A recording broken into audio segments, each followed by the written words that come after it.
มื้อนี้ซื้อหม้องใหม่มาทุกคนหาหุ่นลอยตาแต่ว่ามื้อนี้เบาแสงสิมาต่อให้มันลึกเป็น200ตาเพราะว่าน้ำอยู่บ้านเบาแสงนี่มันลึกทุกคนยามน้ำแกงขึ้นนี่คือว่าอยู่ห้วยนี่มันลึกฉะนั้นสิมาต่อให้มันเป็น200ตา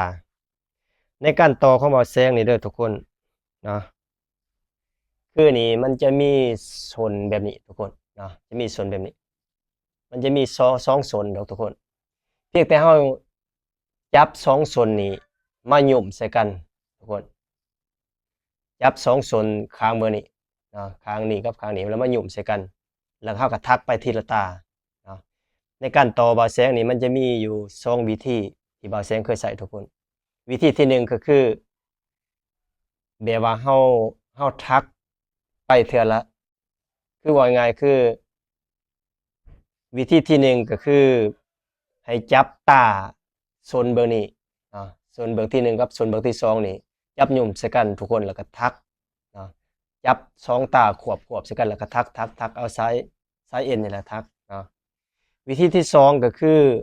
เฮาทักไปเทอละตาทุกคนบ่าแซงทักไปเทอละตาวิธีที่1นี่ก็คือข้อดีของมันจะแล้วไวทุกคนเพราะว่าเฮา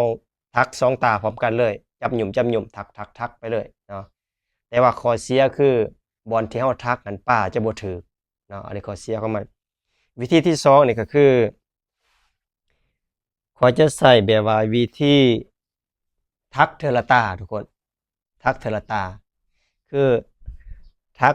โซนเบิ่งนี้แล้วก็มาทักโซนเบิ่งนี้เนาะโซนที่1แล้วก็มาทักโซนที่2แบบนี้นี่จะได้แบบเดียวกับตามองเลย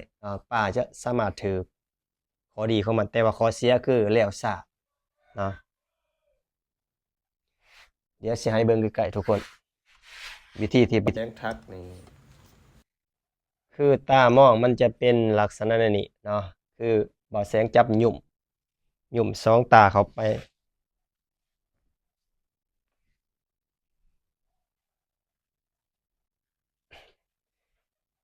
อันนี้คือ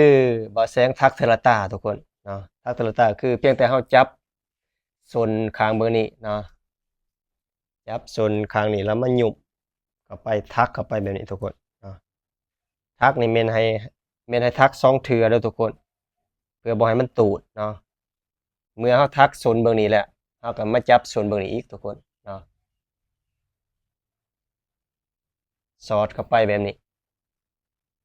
หลังจากนั้นก็เฮามาตักอีกบาทหนึง